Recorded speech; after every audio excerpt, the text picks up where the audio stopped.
Quiero darles un cordial saludo de bienvenida a todos los doctores y doctores que forman parte de esta cumbre internacional y pues darles un saludo afectuoso a todos los que se encuentran en Venezuela, a todos mis colegas en el gremio odontológico y a aquellos médicos también que forman parte del gremio médico. Un cordial y afectuoso saludo desde acá, desde España. Y bueno, espero que sea de su agrado esta presentación con mucho cariño para todos ustedes. Vamos a hablar un poco entonces de mi ponencia que se titula La boca y el sexo. La boca siempre ha estado ligada a la sexualidad humana. Y la boca no solamente se considera como la ventana de entrada al organismo y aquella que cumple funciones únicamente para satisfacer una necesidad básica, que es la de consumir alimentos, sino que también se define como aquella que cumple un papel fundamental en todos aquellos roles de sociabilización y de comunicación humana. Pero adicionalmente está ligada también a centros corticales del placer y por lo tanto está ligada al sexo. La cavidad oral es una parte del aparato estomatognático que cumple funciones esenciales como son la masticación, deglución, fonación y expresión de las emociones. Está formada por 6 paredes que contienen la lengua, que es el órgano del sentido del gusto, contiene los dientes y las glándulas salivales mayores y menores, pero también cumple un papel importante en el desarrollo psicosexual del individuo. Por eso es que para la escuela freudiana, la boca, la cavidad oral o la cavidad oral tiene un papel fundamental en el desarrollo del individuo. Y también cumple una función importantísima dentro de la percepción de las texturas y de las formas. Y este sentido es llamado, en este sentido, esta forma de percepción es llamada estereognosis, que ha sido ampliamente descrita por Dalaya. Incluso se ha descrito que existen diferencias significativas entre individuos de diferentes edades. Por ejemplo, se ha descrito que a mayor edad esta facultad parece disminuir. Ahora vamos a hablar un poco de cómo la boca cumple un papel importante en el desarrollo psicosexual del individuo. Freud, a través del psicoanálisis, introduce la boca como un elemento esencial dentro del desarrollo y plantea que la sexualidad aparece desde el nacimiento y que durante las sucesivas etapas de la infancia, diferentes zonas corporales, especialmente las de gratificación, cumplen un papel importante en este desarrollo. Entonces Freud postula que la boca es una parte del desarrollo de la libido en la etapa pregenital del individuo. Y para el psicoanálisis, la, la energía sexual se presenta en placer durante algunas funciones corporales como comer. Freud describe 2 etapas principales pregenitales. Una primera etapa donde el niño pasa la mayor parte durmiendo y donde su desarrollo psicosexual tiene una gran relación con la madre, porque la madre es la principal dadora de ese placer, es el principal objeto de placer a través de la nutrición o el amamantamiento. Esa pulsión sexual se va a gratificar, se va a llenar a través de la alimentación. Por eso, en esta etapa inicial, cuando el niño carece de ese contacto materno, va a presentar un estado de ansiedad. También, durante esta primera etapa, el niño puede presentar un momento donde ya ocurre una autosatisfacción y no es necesario el objeto de la madre, sino que comienza a descubrir los dedos u objetos donde puede gratificarse a través de la succión. Entonces, puede cumplir, en vez del amamantamiento, el rol de gratificación sexual, puede cumplirlo cualquier objeto. Hay una segunda etapa de desarrollo psicosexual donde ya el bebé posee dientes y por lo tanto ocurre o aparece el placer inherente a morder. Y en esta fase, entonces, ya la gratificación comienza a darse mediante la succión de líquidos y la masticación de alimentos sólidos. No solo se da como objeto de la alimentación, sino en lo que significa tomar y obtener. Y en esta fase es cuando el niño descubre que existen elementos o individuos, mejor dicho, aparte de él mismo, es decir, que se siente un individuo aparte de otro. Y el primer individuo que ve apartado de sí mismo es la madre. Por tanto, en esta fase, cuando el bebé es apartado de la madre, puede sentir gran ansiedad.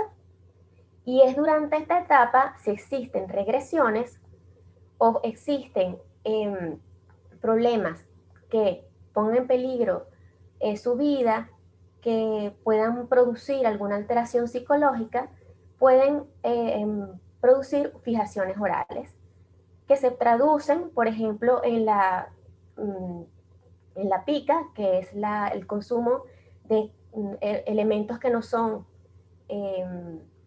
alimentos, o también puede producirse en el consumo de cigarrillos o en el consumo de bebidas alcohólicas, es decir, en elementos como las adicciones. Ahora vamos a hablar un poco de la lengua. La lengua, sabemos que es un órgano muscular, pero también es un órgano sensitivo, tiene una mucosa especializada, una mucosa escamosa, estratificada, que tiene una lámina propia densa, vamos a verla aquí más adelante, y que tiene unos rasgos muy característicos. Esa característica rugosa que tiene la lengua viene dada por tres tipos de papilas. Unas papilas filiformes, otras fungiformes y otras caliciformes, que están dispuestas en toda la lengua.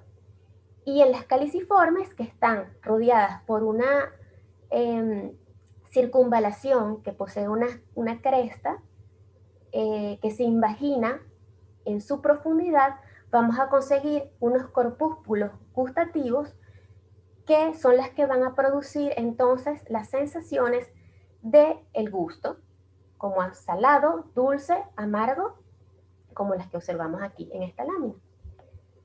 Pero adicionalmente también se han descrito por un científico japonés un sentido especializado que se llama umami y queda en 1999, describe este sentido y se traduce como sabroso o exquisito y dice que este sentido del gusto se relaciona en la zona parietal con todo aquello que tiene que ver con placer. Más adelante veremos que no solamente el sentido del gusto se activa los sentidos del placer, sino también la salivación. Lo veremos un poco más adelante cuando veamos las características de la saliva. Entonces, la lengua, por ejemplo, Berridge encontró que existe evidencia que sugiere que existe actividad subcortical que envuelve porciones del núcleo accumbens, pálido ventral y tronco encefálico, cuando se realiza la acción de lamer y que además se genera una respuesta afectiva positiva a los sabores dulces. Por otro lado, Kant afirma que el sexo y la acción de comer poseen una relación psicológica y conductual que incluso comparten las mismas regiones corticales. Los dientes. Los dientes son tejidos duros que se encuentran alojados en los alvéolos de ambos maxilares. No solamente son tejidos duros que están únicamente allí para procesar los alimentos, sino que también cumplen una función sociabilizadora, puesto que también forman parte de la expresión de las palabras y también tienen que ver con el atractivo físico. La boca es una encrucijada crítica para la interrelación psicológica y social. Se ha hecho una asociación entre el éxito de un encuentro interpersonal y el atractivo de la sonrisa. Una sonrisa atractiva y simétrica es un componente principal de la armonía facial. Es sinónimo de salud y de proximidad afectiva. Existe también un dimorfismo sexual en la anatomía dentaria. Por ejemplo, en los hombres, los ángulos de los dientes tienden a ser más cuadrados, más en 90 grados, y en las mujeres observamos ángulos más redondeados. La simetría facial, tanto como la oral, tiene que ver mucho con el atractivo físico y con la selección de pareja. Una sonrisa armónica, una sonrisa plena, produce en la persona que lo observa una respuesta instantánea de atracción y de aceptación. Una respuesta positiva ante el estímulo visual. Entonces, algunos antropólogos importantes como Fisher han descrito este tipo de respuesta como una respuesta evolutiva ante la selección de pareja, para mejorar obviamente las características físicas y habla también de que las características físicas y antropológicas de los seres humanos tienen una relación importante con las características genotípicas, eh, que tienen mejor calidad y cualidad, y por lo tanto entonces son capaces los seres humanos de identificarlas a través del rostro y por tanto seleccionan a la pareja viendo las características en el rostro. La saliva. La saliva es un líquido que humedece la cavidad bucal secretada por las glándulas salivales mayores en un 93% de su volumen y de las menores en un 7% restante, las cuales se extienden por todas las regiones de la boca excepto en la encía y la porción anterior del paladar duro. Inicialmente, esta saliva que es secretada es un líquido estéril y una vez que es secretada en la boca y se une al líquido crevicular y al resto de las células muertas y bacterias que estén en la boca, entonces deja de ser estéril. Pero la saliva también cumple una función, a pesar de que ya no es estéril, tiene una serie de factores que hacen que cumpla una función protectiva importantísima, que vamos a ver más adelante. La saliva, por tanto, tiene propiedades antibacterianas, antimicóticas y antivirales. Se ha descrito que, por ejemplo, contiene inmunointerferón, inmunoglobulinas, importantes para mediar ciertos factores y respuestas inmunológicas. Además, que contiene microorganismos que regulan la microbiota oral. Interviene en la remineralización del esmalte, posee enzimas digestivas que ayudan a formar el bolo alimenticio, posee acción buffer y la lubricación permite la pronunciación de las palabras. Entonces, los estímulos positivos que se producen durante la fase de la excitación sexual producen un aumento en la segregación de la saliva. Esto se ha descrito en varios estudios donde pareciera que tiene una relación muy parecida a lo que pasa con los alimentos que pueden ser apetecibles para un individuo. Ocurre un aumento de la salivación. Un estudio realizado por la antropóloga Helen Fisher a través de la Universidad de Ruger reveló que la saliva contiene pequeñas cantidades de testosterona que aumentan el deseo sexual. Y se ha hablado del uso de la saliva como lubricante natural durante el acto sexual.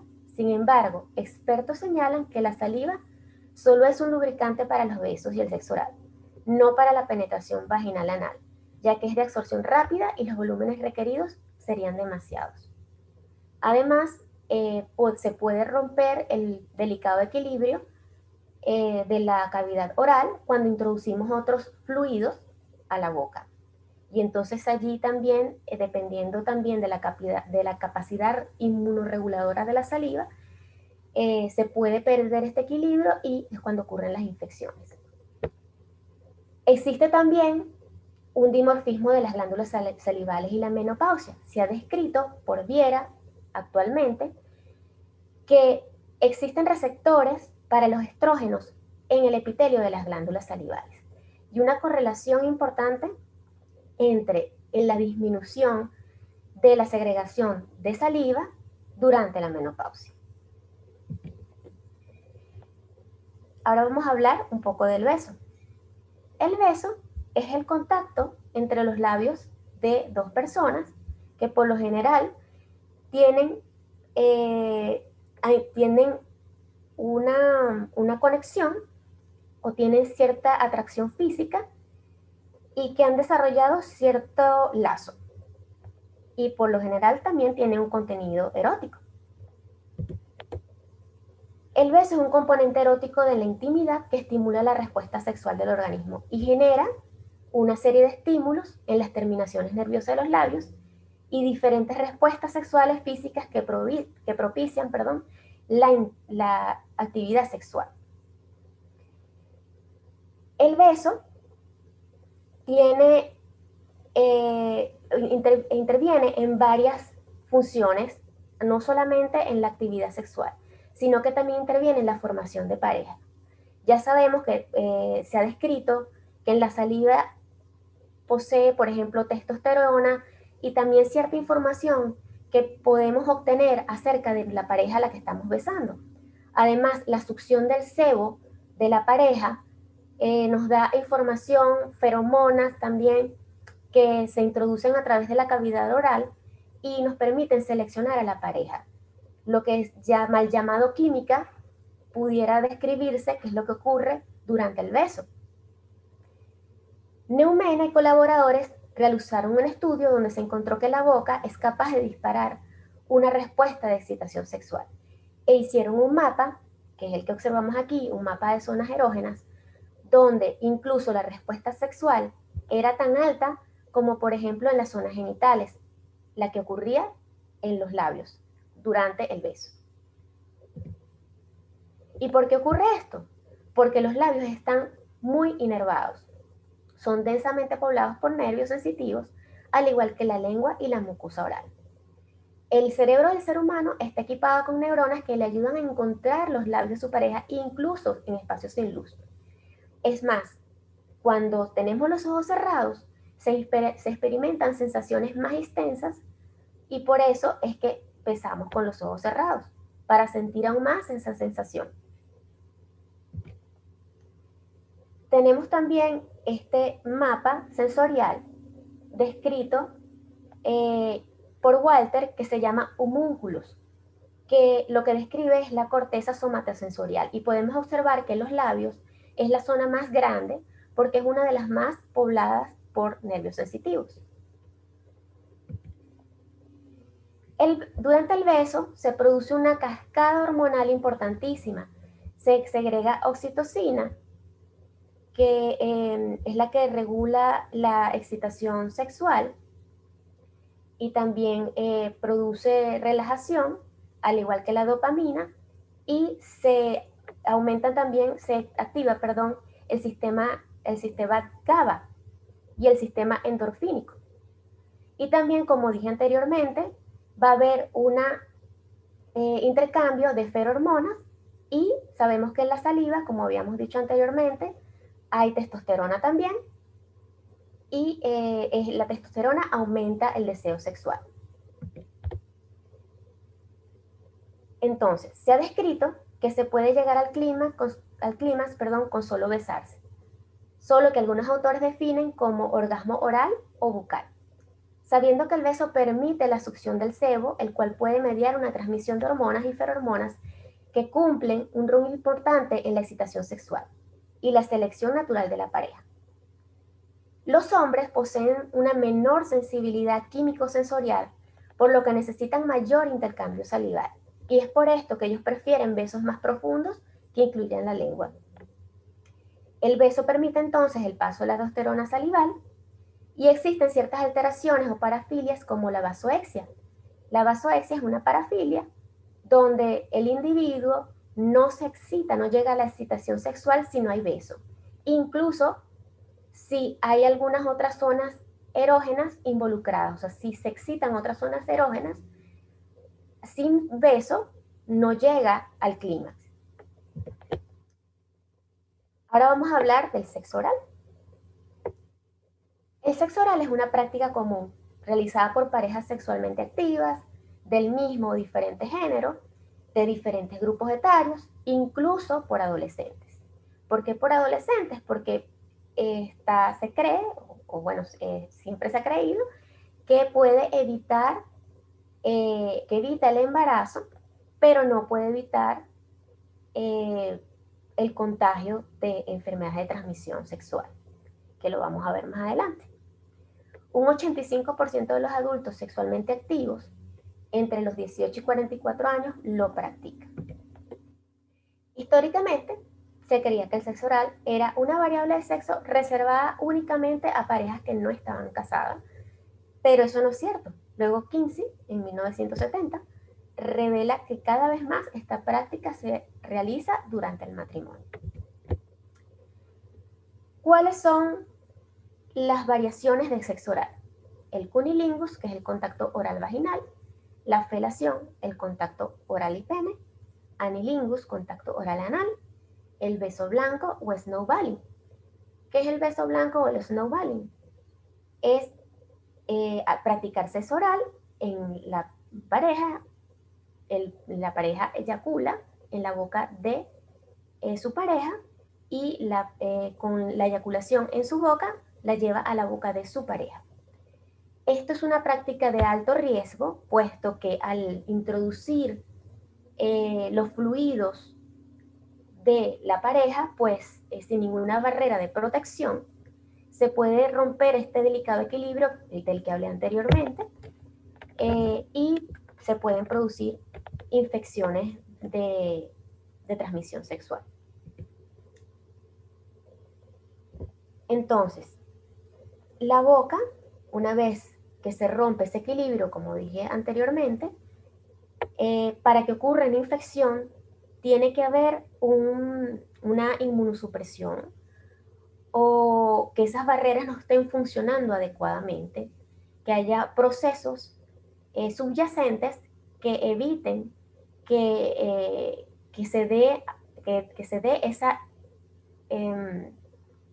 esa defensa natural de esa primera barrera, que sería las mucosas, la saliva, y que luego entonces se dé el paso de esos microorganismos a el organismo diana, ¿no? Entonces, ¿cómo se da el contagio? Tenemos un primer contagio que puede ser directo de cavidad oral u orofaringe por contacto con genitales de pareja infectada, contagio de genitales por contacto con cavidad oral u orofaringe de pareja infectada, o contagio en ambas áreas al mismo tiempo. ¿Cuáles son las enfermedades virales que podemos conseguir que se pueden dar durante el sexo oral? El VIH, que es la más grave de todas, menos mal que no es tan común. La más común es el VPH, el herpes, que es la segunda más común, y una que no es tan común, pero sí se encuentra, la hepatitis A y la E. Existen también enfermedades bacterianas como la gonorrea, la sífilis, la clamidia, la uretritis no específica, gusanos, parásitos y organismos intestinales, que estos últimos ocurren cuando hay contacto ano-boca.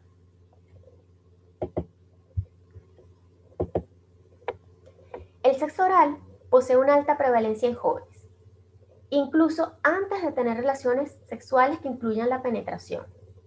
La creencia de que es una práctica más segura origina que cada vez más se realice. Es segura porque no hay embarazo, pero no es segura en cuanto a índices de transmisibilidad de enfermedades de contagio. Y bueno, como sabemos que el VPH está ligado al cáncer, pues el sexo oral aumenta, mejor dicho, es el agente, o sea, es el lugar, es el momento donde ocurre esa primoinfección, y el VPH se asienta para que entonces se dé esas primeras lesiones que pueden luego transformarse en malignas y ocurra entonces el cáncer.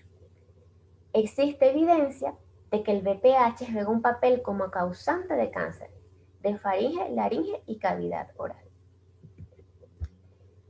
Se sabe que un 35% de los casos que terminan en BPH tienen, de esos 35% de los casos que terminan en BPH, que tienen lesiones malignas, un 70% están asociados a subtipos serológicos BPH 16 y 18 y están casi siempre asociados al consumo de cigarrillo y de alcohol.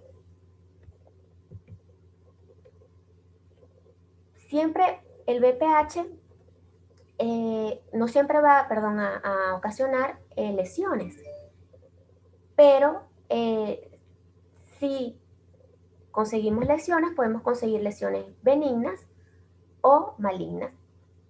Las lesiones benignas, las más comunes, tenemos la hiperplasia, como la que vemos en esta imagen aquí, y muchas veces son las hiperplasias las que se malignizan. Las lesiones malignas, dentro de las lesiones malignas tenemos la leucoplaquia proliferativa verrugosa, la eritoplaquia y el líquen plano, siendo una de las más comunes el líquen plano y es una de las que tiene peor pronóstico. La vacunación en individuos jóvenes en edad sexualmente activa es la medida de prevención más efectivamente comprobada. Se ha demostrado que la vacuna contra el subtipo 16 previene eficazmente la infección genital y subsecuente infección oral. Por ejemplo, hoy en día, la cartilla de vacunación en países desarrollados, por ejemplo aquí en España, los adolescentes a partir de los 14 años ya están siendo vacunados con esta vacuna. Entonces, la cavidad oral es la puerta de entrada de los nutrientes. Los dientes, encías y lengua no solo son elementos que intervienen en los procesos fisiológicos, sino que también intervienen en la selección de pareja. La boca es el primer lugar donde surge el deseo sexual. ¿Por qué? Porque el individuo se relaciona a través de la boca para obtener gratificación por primera vez en su vida. La boca es un órgano sensorial altamente especializado. La saliva es un vehículo de intercambio de componentes y actúa además como un agente protector. El sexo oral es una práctica común que no disminuye el riesgo de transmisión de enfermedades.